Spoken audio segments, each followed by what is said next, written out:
Ladies and gentlemen, welcome back to another interview at the Inner Changemaker podcast. I am so stoked to be bringing this to you guys. If you guys are watching this, listening to this, turn up the volume, bring out the notepad, because we got a perfect changemaker, a perfect representation of a changemaker. He is an American entrepreneur. He is founder of PHP Agency, which is a massive insurance agency. They have over 3,000 agents in over 49 states. I don't even know if my numbers are correct. I'm sure he will correct me, but he's ripping it online through a media company called Valuetainment. And you probably have watched some of this guy's stuff. You probably don't even know it, but it's really a channel made to inspire and mobilize entrepreneurs.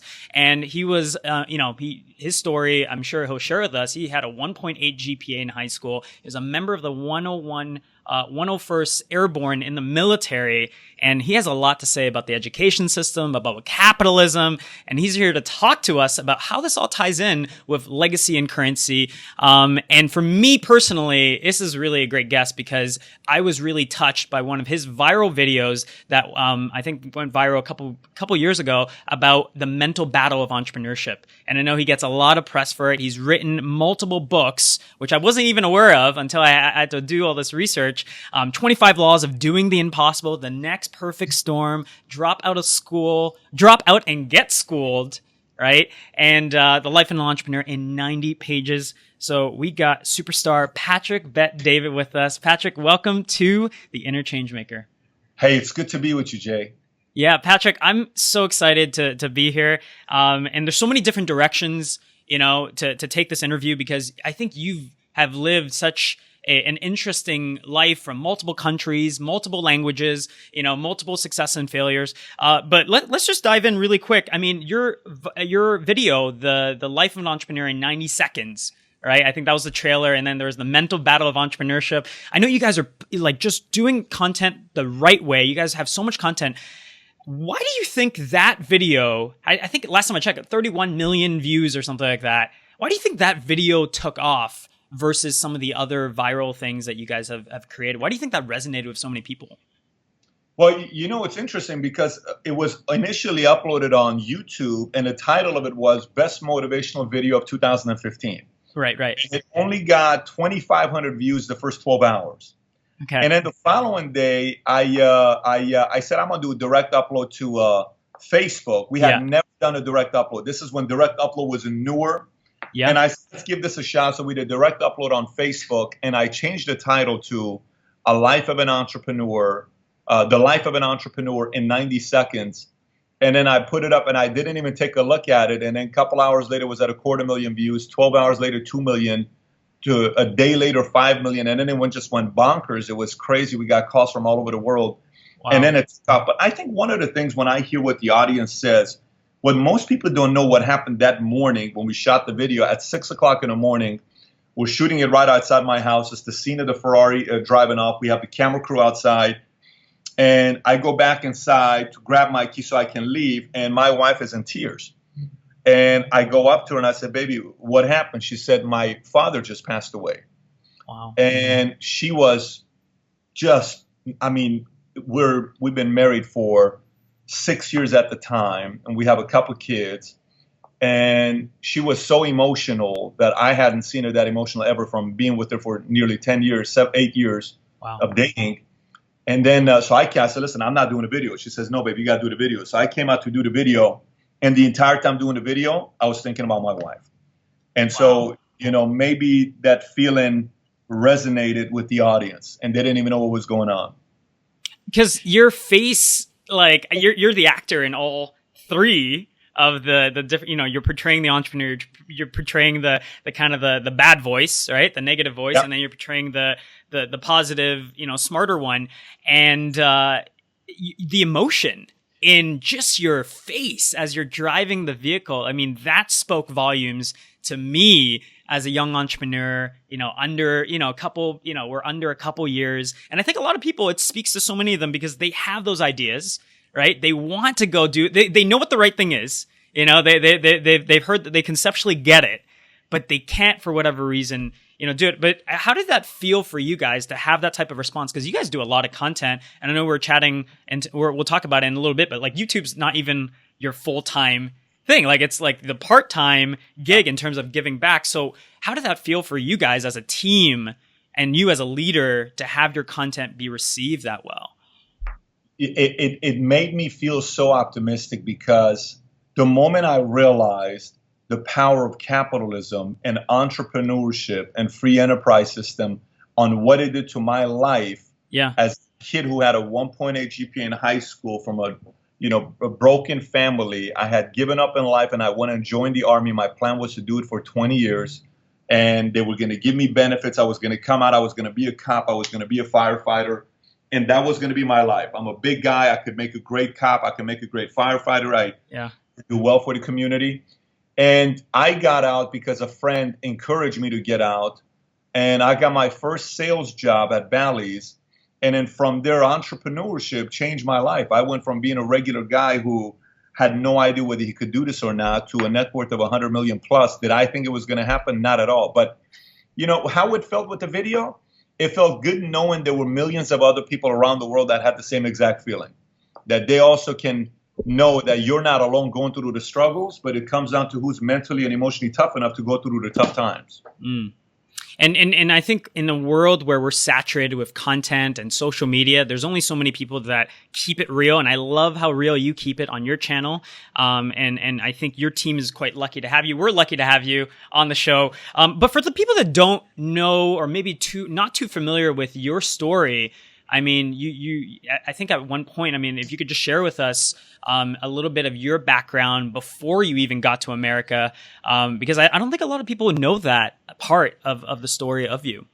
Yes, I was born and raised in Iran. I was born during the revolution in Iran, which was the biggest revolution in the history of mankind. 9 million people revolted against the ruler during October, November, December, January. So October, November, December, 78. And I was born October 18th in Tehran, Iran. Matter of fact, on the way when my mom, her water broke and she took me to the hospital, there was curfew and nobody could be out. And my dad was held up with a semi-automatic weapon by a bunch of guards. They escorted me to the hospital, escorted my mom to the hospital. I was born. 3 months later, the king was exiled, lived in Iran for 10 years. 6 weeks after Khomeini died in 1989, we escaped. We went to Germany. I lived at a refugee camp for 2 years.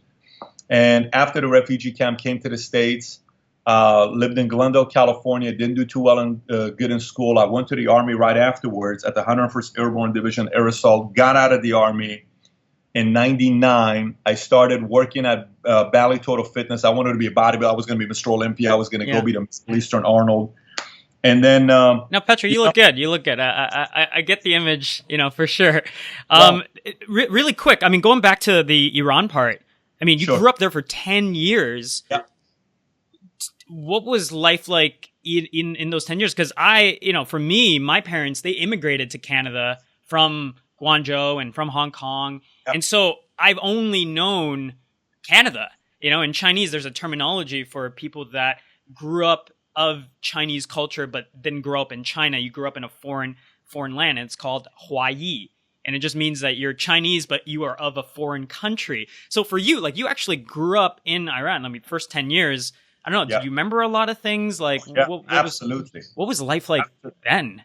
It was, I told the story there. That's a little bit crazy story, but you can do whatever you want to do with the story. My dad never let me play outside for 10 years. Not one time did I ever play outside for 10 years. Okay. Like, how kids go play in their street or Right. I've never once played outside in my community for the first 10 years of my life because they used to kidnap kids and they would, steal their pancreas and they would sell it on the black market. We got bombed on. The house down the street was bombed on fully. We got bombed 167 times in a day.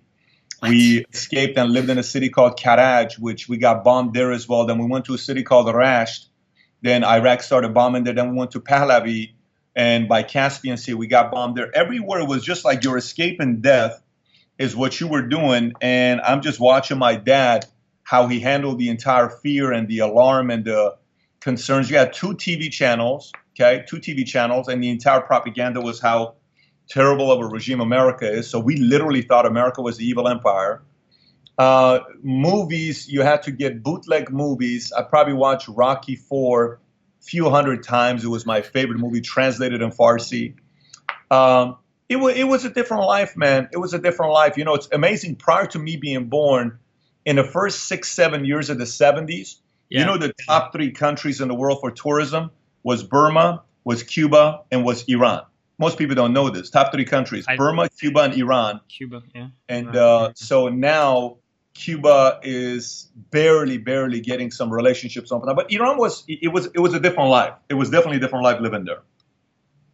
Do you see a lot of, I mean, now the situation has changed, but I mean, it also feels like it's a lot of more of the same. I mean, do you feel like, you know, it's evolved in any type of way? I mean, I can only imagine, I mean, getting bombed as a kid, you know, like and trying to escape death and watching your family constantly in fear. I mean that's, you know, one way of, you know, growing up. How has that situation evolved? Because I you know, to be honest, I don't know too much about it other than just the news in North America. But do you ever visit back home, or? So I'm invited to the biggest conference India does in Mumbai every year. Last year, I think Travis spoke from Uber. Yeah. And I'll be there next year. And so I'm going to stop by and go to Iran. I haven't been since I left. I can't because I served the military here. So going back, there's a chance of them not letting you go back. Well, you know, I will tell you one thing when you say how has it evolved. Here's what I will tell you. The best thing that's happened to the world is social media. Let me explain to you why. Because a lot of times stories like this would be told and people would hear it, and in their back of their minds, they would believe 80%, but they would doubt 20%, right? Mm-hmm. Because kind of like, yeah, it's crazy, man. Did he really go through that? I don't know if he really went. Today, you see it on social media videos all the time that are going viral, and people are saying, oh my gosh, this is actually happening. So it finally put a witness and a proof to all these stories you keep hearing about that this actually did happen. It's not a movie I'm watching called Argo with Ben Affleck in it. This is real life. This is not acting. I think social media is probably the most annoying thing to the governments in the Middle East. Because it's pulling out it's unveiling what's actually happening, right? It's keeping everybody honest. There's a reason why North Korea doesn't want social media and internet over there. There's a reason for that. So at least like in Iran, I have a big following of entrepreneurs that follow me from the Middle East, from China, and from some other countries that are communistic countries. But in Iran, there's an underground group that follows YouTube and things like this. But there's still underground servers that they're getting. If you get caught with it, you're getting arrested. But you know, it's again, social media is keeping all the politicians, the government, leaders, you know, the presidents, the rulers, the dictators, very honest. And it's the best thing that's happening. Well, Patrick, you know, you grew up you were, you know, in a refugee camp. You grew up getting bombed constantly, and you guys are moving from place to place. And, you know, I've always found it fascinating, you know, having different immigrant kind of based entrepreneurs on the show. How do you think that played into the way that you are operating as a leader for your company? How do you think that has helped you, you know, kind of play in the field of content creation and leading your company? So content creation is, people ask me, how do I come up with content? The way I come up with content is you help me come up with content. Like you'll ask me a question, for instance, and you don't even know it. And in my mind, I just wrote the question down. Right afterwards, I answered the question on steps, 6, 7, 8, 10 steps, and that becomes a content, right? Yeah. And then what makes the content juicy is with personal life. A lot of people, you hear them trying to create content on YouTube about entrepreneurship, but they've never ran a real business before. Yeah. And the audience can see it and you can feel it. So you'll know every single time this guy gives an example, he gives an example of a story that he had in the past. You can't make those stories up instantly. So you own your experiences is truly the value that you have. That's one. But the other part I'll tell you about how it affected me of going through all that other stuff. I think sometimes entrepreneurs are not paranoid enough. And I think those experiences instilled a level of paranoia in me. I think military instilled a level of paranoia in me. I still like to, if I go in restaurants, I always sit in the corner with my back against the wall to see everything because I want to see everything. And I think sometimes in business, people, the moment they have their first month of making $50,000 or $30,000 or $100,000, they start thinking like they're rock stars, and then boom, they forget that momentum is like dating the girl that every guy wants to be with, but you start getting cocky and bragging about the fact that you're with that girl, she leaves you for somebody else that will appreciate her. That's exactly how business momentum is. So that paranoia helped me for business. And the other part is very few people intimidate me. Matter of fact, I don't know if anybody really intimidates me. Like, I don't know if I sit in a meeting with somebody who is extremely wealthy and powerful and knowledgeable. Yeah. There isn't much that intimidates because, and let me tell you, I'm not saying it in an arrogant way or a cocky way. Let me explain to you how I process that. Everyone's going to die. Everyone bleeds red. Everyone has fears. Everyone has insecurities. If the other person knows a lot more about something over me, that's okay. I don't have to be intimidated. That's his expertise. You better know more about that than I do because it's not my expertise. I've gone through hell and back. I've gone through a lot of challenging times with my life. It probably gives me an edge to know that I can handle more because I've seen a lot of stuff, and a little concerns me because when you're in business, you're going to hit those certain moments in business where it's scary as hell. You're all by yourself and you can't talk to mom and dad because your mom and dad told you, we told you don't go become an entrepreneur, so you can't go and talk to them. Right. You can't talk to your ex because she's hoping you don't make it. You can't talk to your friends because your friends don't want you to make it, because if you do make it, it makes the point that they should have made it, or they could have made it as well, and you kind of make them look bad. So you're alone. So who the hell do you talk to? What do? You're all alone by yourself. So that is the time where, when you hit that moment when you're alone, most people crack and they say, Mom, Dad, you were right. Friends, you were right. I'm coming back. You're right. I'm just, this was stupid. I don't know why I thought this. The money is not that important, and people are miserable. And then they go into that argument as well themselves. So yeah, I would tell you it benefited me in those two different spirits and energies that's given me. I mean, Patrick, I think back to there was a clip. I know I watched your interview with Guy Kawasaki and Rich Dad Poor Dad, and I remember there was like kind of like an older clip, and someone was interviewing him, and he said, the business owners today, the entrepreneurs today, they're so scared. Right? They're so scared of what's happening. And he goes, I'm not scared because I had to go to war at one point. And I had to, I watched people in my life, die. And he goes, after you've gone through that, everything is so easy. But even that reframe, the amount of conviction that he said that with, right? And I look at the way that you operate and just how you do your content, but also you're running a company, with 3,000 agents all around US and Canada and all around the world. It's just this lack of fear and conviction. For people that might not have those references of going to war or being in the military, is there anything that you could do to start having those references and to kind of get yourself in that, get that clarity so that you could be that confident and be that convicted with your mission? Yeah, door-to-door sales. Go do door-to-door sales. Go do door-to-door sales for 2 months straight and have 10,000 people say, get the hell off my porch. Go if you go to a bar with your friends, you go talk to 50 girls, and he just plans on one. Let 50 girls tell you hell no, Yeah. And single. And I would go to clubs, and they would always say, Pat, how come, you meet a girl? I said, because I have a very simple formula. I'd go to a club, and I was 21 years old. I had a very simple system. From the moment I walked in, I would make my first round. On my first round, I gave 20 compliments to 20 different girls before my second round. So I would go and say, hey, and I would give them compliments on areas that no one else is paying attention to. By the way, I love your toes. It's obvious you put some time into it. Hey, I like eyebrows. I love the way you did your eyebrows. Hey, your hair is just perfect the way you did it. I think the height is perfect. The length is just, and it was a compliment, and it was 3 seconds, and I walked away. The second time around, they're all looking for me, right? And it became, they're coming to me. I think sometimes in business, guys are afraid of being rejected by girls. Entrepreneurs are being rejected by customers. Salespeople are rejected of somebody saying no to them. Entrepreneurs are worried an investor is going to say no to them. If you haven't had the experience of military or things like that, go door to door. I used to sell shirts on corners of streets, and people would throw stuff at me at the red light. But I'm like, if I can handle this, I can sit with $1 million client. No one's going to do anything to me because I've had things thrown at me on the corner of Nordhoff and Reseda in Northridge, right outside of CSUN, where people would say, Pat, what are you doing selling shirts on the corner?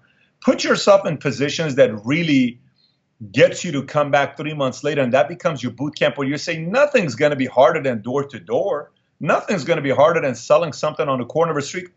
Look, you got a podcast. Go create a project. Here's a challenge to you. Like, imagine if you go out there right now, Jay, and you say, I'm taking up the challenge. For the next 4 weeks, I am going to sell T-shirts, or I'm going to sell fidget spinners on the corner of whatever street in Toronto. I'm being that serious with on the corner. I know. Toronto, and I'm going to do it for 4 hours, and you're getting nervous thinking about it now. I have anxiety thinking about it a little bit. That's the point. That's exactly the point. Because the anxiety we get when I'm in the Army, and they say, today you're going to crawl through bullets coming above you, so you got to learn how to low crawl. And now it's at night, it's midnight, you're in the mud, it smells, it's cold, but that sound is going to freak you out. Let's see who's going to panic. And we're all sweating, we're getting nervous thinking about it, but then it toughens you up. So I think sometimes it's just put yourself into one thing you don't want to do in sales and business. Go do it for 4 weeks. Look what it'll do to you. It'll do wonders.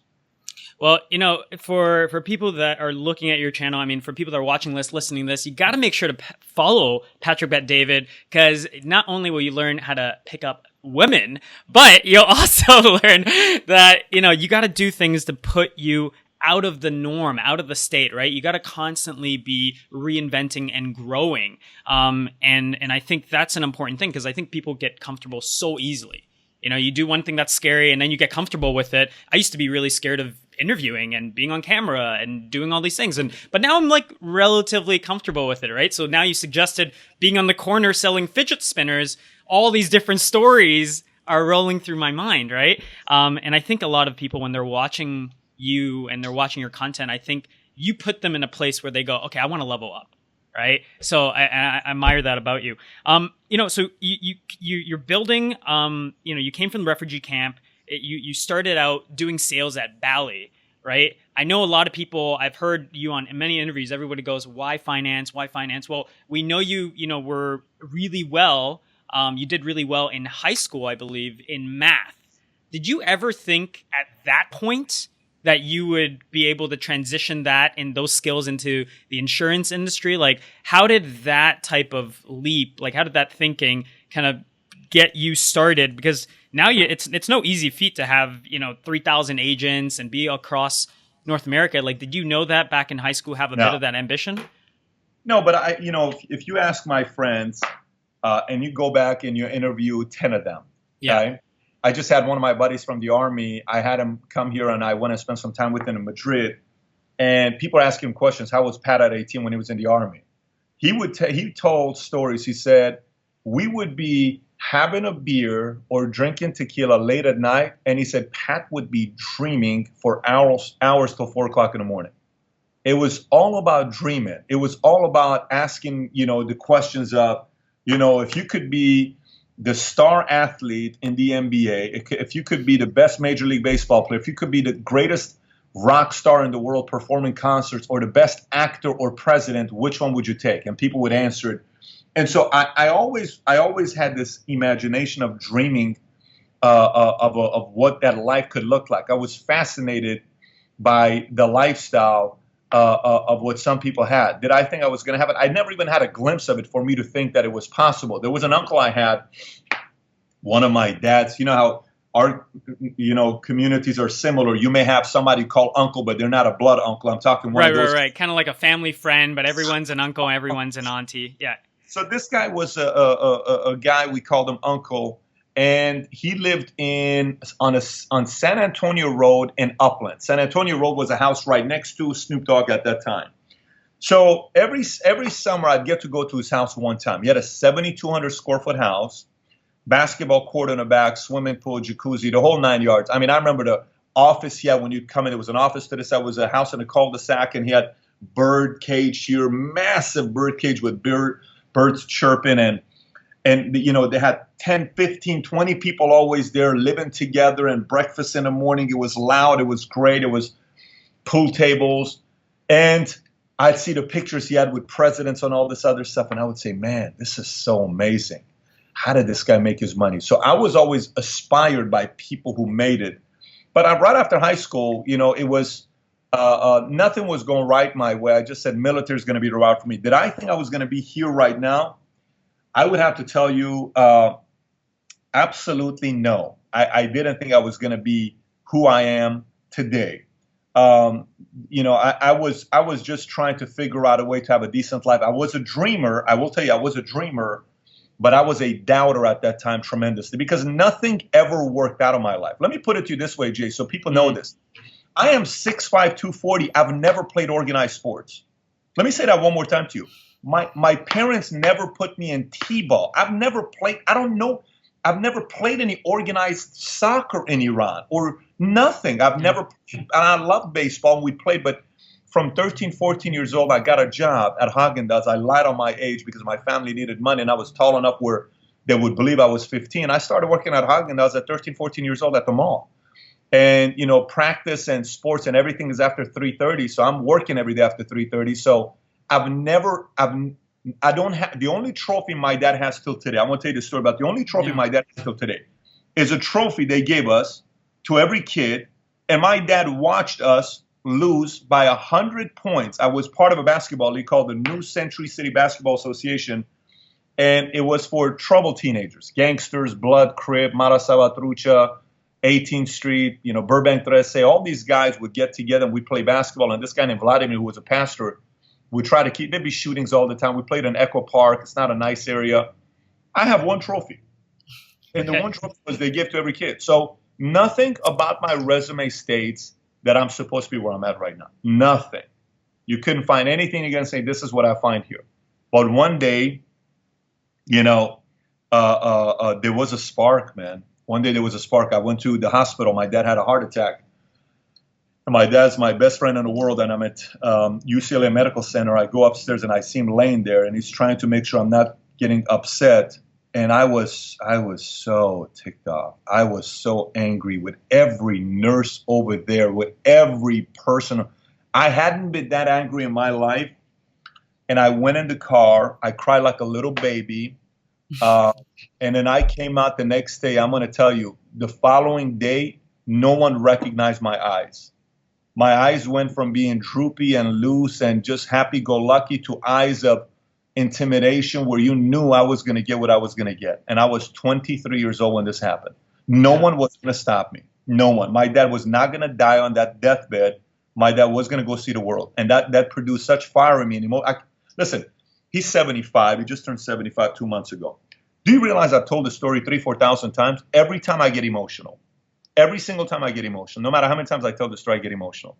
And so that's the part where the switch happened. That's why I believe anybody can switch like this on any given moment based on how they tap into that fire within their belly. Mm.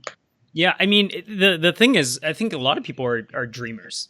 Right? I think a lot of people out there, they have an idea of what it would be like. It's kind of fun to play. What if this happened? And what if this happened? But not a lot of people know how to make that switch, right? Not a lot of people have that. I've talked to people that had, life, perhaps a life-ending accident or injury, but not there's a lot of people have that, but not everyone takes that experience and does something with it. So it's pretty tremendous that you're able to, not just leverage the situation, but you came to a point where you became emotional about your own success. I mean, do you think that's part of someone making that conscious decision to go after it, to do the things that they want to do, to take care of the family members and the people around them? So I said this yesterday, somebody on a conference call. I do a weekly conference call for these guys that I call it the dream team. Yeah. And on the conference call, we were talking about who to work with. So who do you work with, Pat? Who do you lock onto? And one of the things I said on who I work with over the years, on what next agent or broker or employee or executive I develop, there has to be a reason that is at the highest level of you responding to. Let me explain what I mean by this. So lowest level of why we make money is survival, right? We have to go out there and make money because we need food, place to live, all this other stuff. Then the next one is status. We want to kind of be cool. So girls will go on a date with us, or I want my friends to see my BMW. He's got a Lexus. I want a BMW. So there's status. It's still lower level, but we're all going to go through it. So everyone goes through survival and a little bit of status. Yeah. After status comes freedom. what is freedom? I want to have $5 million in a bank account. Why? Because I want to be free to make whatever decisions I want to make. Okay. But by the way, that's not the highest level, because there's a lot of guys that say, I want to make the money so I can do whatever I can for the rest of my life. And, you've heard that, a commercial over and over and make as much, whatever you can, and whatever you want to drink your mood. I don't care about that life, because you may as well kill me today. I'm not going to live that life. Then the next one is having an enemy or a target. Then the next one is having a cause or a purpose. Mm-hmm. When you have an enemy and a target, that produces fire that freedom can't necessarily produce. People will die for an enemy or a target, right? People will do a lot of things for that. They will for freedom as well. But when there's an enemy and a target, you'll see a guy that'll say, I just want to prove a point to that teacher of mine. When he said this to me, I have to make sure that she knows that. Okay, good. That's chip. It's still not the highest level, though. The highest level is cause, because cause is endless. Cause has got no lifespan. Cause outlives you. Martin Luther King is still alive. He may be physically dead, but you better believe he's still alive. You better believe that, Einstein is still alive. Lincoln is still alive. George Washington is still alive. Nikola Tesla is still alive. He ain't dead. The body's dead. So the only way you live forever is when it's driven by purpose. So going back to you said, when you have a person like that, what is the difference between having that pain and being a dreamer and somebody doing it? If the pain doesn't matter, if it's not that strong of a pain or reasoning for you to do it, you're just not going to do it. It's that simple. I read a quote one time that said, whatever you don't hate, you'll learn to tolerate. Whatever you don't hate, you will learn to tolerate. If you don't hate your situation, you're going to tolerate it. It's that simple. I love that. And survival, status, freedom, targets, causes. I mean, this is, I think when you were looking at this is how the big players are operating. For you, I know you take such a heavy stance on capitalism, and I've seen you talk about it many times. And I just want to, I guess, hear your perspective on it. How do you think why do you take such a heavy stance on capitalism? By the way, I love that you do that, because I don't think a lot of people talk about that. How do you think that relates to people having that cause, having that legacy that they want to build?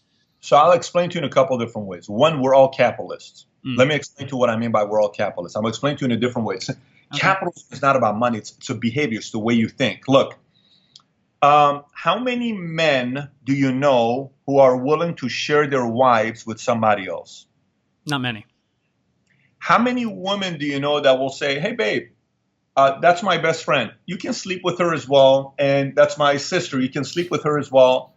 And that's my auntie. She's the hot auntie. You can also sleep with her as well. I'm okay. You're okay. How many women do you think would be okay with that? Well, if we're going back to the dreamer stage, then then everybody is going to be okay, right? Okay.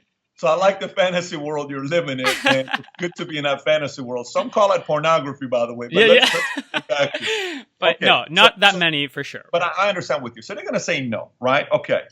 So why would they say no? Because that's my man. Because that's my woman. That's my girl. Okay. That's a mindset. There's nothing wrong with that. Nobody says you're so selfish that you're not willing to share your man's sex with me. You are so selfish for you not willing to share your girl with me. What a selfish person you are, Jay. You are so selfish. Your girlfriend's hot enough for 5 men, not just you. You're the most selfish guy in the world. Can you imagine that argument? So someone's going, you're out of your flipping mind. Yeah. But when it comes down to economy and finances, now it's a different story. You have to share.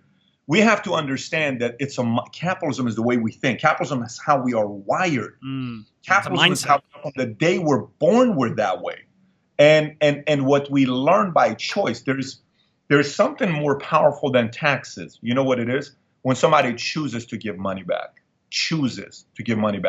Because when you choose, it's coming from here.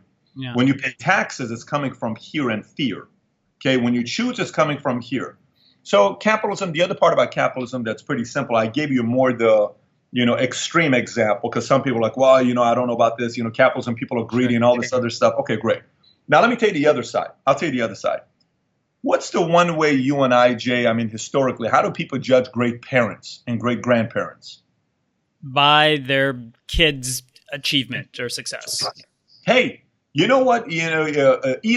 Archie Manning is such a great father because his oldest son, Peyton Manning, is a two-time Super Bowl champion, and his middle son, Eli Manning, is also a two-time Super Bowl champion. He must be a great father. Right. Okay. You get recognized based on what you produce, right? You get recognized based on what you produce. Mm-hmm.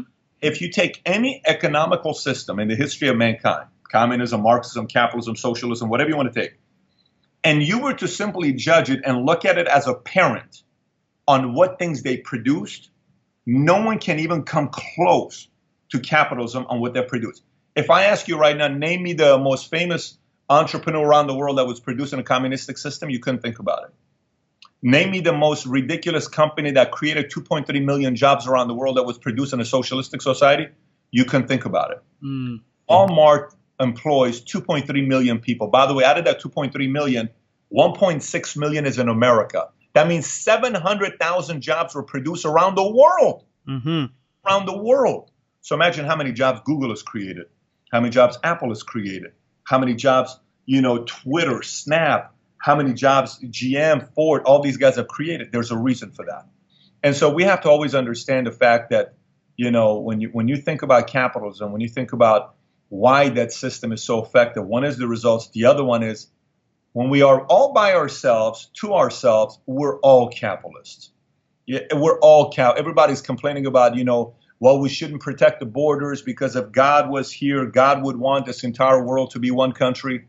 Look, I lived in a refugee camp. People hate debating with me when it comes down to politics because my story is very weird. My mother was a communist. They read the Communist Manifesto 24/7. My dad was an imperialist, so I grew up being confused and I saw all this stuff. Yeah. If we don't like borders, let's leave our doors open. If we don't like borders, why don't we have people live with us at our house? Let 20 people live with you. It's your house. What's the difference? So any one of these principles politically that was brought up to me, I always brought it back to how we are as human beings with every aspect of our behaviors. And you can't just say, I love, like imagine if I say, I love Asians when they work for me, but I hate Asians when I have to live with them in the same community. I mean, I love Middle Easterns if they sell for me, but I don't want Middle Easterns. So it's contradiction. It's got to be aligned. For me, I know happiness to me is when my thought and my mentality is aligned with my behavior. This is happiness to me. So capitalism, I can go on for hours, but that's what I'd say about capitalism. Yeah, well, Patrick, it's almost like you're a unique spokesperson for capitalism because of your past, right? Because of your parents and who they were. And I love that you bring up such interesting, colorful points. So for people that are watching this and listening, I mean, make sure to follow Valuetainment because they are outputting some amazing content. You are going to get some of Patrick's own thoughts and perspectives. And I know, which channels are you really heavily focused on these days outside of YouTube? I would tell them Valuetainment. I would tell them it's Valuetainment. And then I respond. I get a lot of messages on Facebook and on YouTube, but I still respond to messages on Snapchat. So if you send me messages on Snap, I will get back to people. If you send me a message on Snap, my user ID on Snap is BetDavid19. So it's my last name, 19, and I will get back to you if you send me a message on Snap. If I don't get back to you, send it multiple times. What's with the 19, out of curiosity? It was my lucky number since I was 13 years old. I was a diehard Juan Gonzalez fan who was a baseball player. My dream was to be a baseball player. Wow. That's always fascinating, people putting certain numbers, behind the names. So like, if you guys have any insights, I mean, I've taken like a whole page of notes here, from going from survival to cause, the capitalistic mindset, right? Taxes versus choice, right? Whatever is your takeaway, let us know, snap it at Patrick, let us know on Twitter, whatever channel works for you guys. Let us know what is your biggest takeaway. Now, Patrick, I got a last couple questions here for you. And we're kind of already flirting with this in terms of your cause, in terms of, how capitalism is really, the system that can allow us to do that. When you're creating all these videos, do you ever think about legacy? Like, do you ever think about like your own cause, like how you will be remembered once it's all said and done? I think I still got a lot of things I want to do in my life. Here's Here's what I do know. I say this all. If I were to die today, I am such a happy man because I can't believe the life I've lived. I'm telling you right now. The things I've experienced, only people experience in movies, and I've experienced them. So I am very grateful with the life I have today. But I think the man upstairs is always looking for generational leaders that he wants to use for bigger reasons. I have no clue long term why the hell he's put me through the life he's put me through. But I'm at a point where I'm convinced there is something he's using me for. I don't know what it is. I can't tell you specifically what it is. I can tell you what I'm doing with it. I could tell you what my plans are with it. So no, I haven't yet started thinking about what the legacy will be if Pat were to die today. I haven't thought about that yet. Well, I mean, I think we all see it's evident that it's almost like you've embodied your message, right? And you've taken some of the lessons from running such a successful company and your own life experience and channeling that. And I think, that's what we see. That's what I see from some of your content. I'm sure people have gotten that vibe from even this interview. Let me ask you this last kind of question that I always ask. The show itself is called The Inner Changemaker. What comes to your mind when you hear changemaker? When you hear someone who's going to be a changemaker? Pushback, controversy, conflict, challenges, and needed. It's needed. We need more change makers. That's a great name for a podcast, by the way. Thank you. It's a phenomenal name for a podcast, but it's needed. We need more people that are not. And remember, there is different type of change. You can go out there and read the story of Hitler, and he did a different change, and you can read the story of Martin Luther King, and he did a different kind of change. Both of them is change, but it's got to be change for something that outlives you in a positive way that keeps impacting people positively. But change has got to be the most annoying, the most painful, the most frustrating thing anybody will ever do, because at the basis of change is to say you are not good enough to get to the next level unless if you change. And we don't like that. Mm-hmm. We don't like to be known we're not good enough yet. Yeah. And we have to understand that part. So yeah, that's what I would say about Changemaker. Yeah, well, Patrick, I just wanted to take a few seconds and honestly just honor you for being a great representation of a change maker, for someone that goes against the status quo, for someone leading and being a person that others can look at around the world. I know your content, it doesn't go unnoticed. I mean, the numbers kind of speak for themselves. But yeah, I appreciate you for coming on the show and sharing your perspective and being a change maker, being a great leader for everybody to see. Well, thanks for the invite, Jay. Appreciate you. Yeah, we'll talk to you next time, Patrick.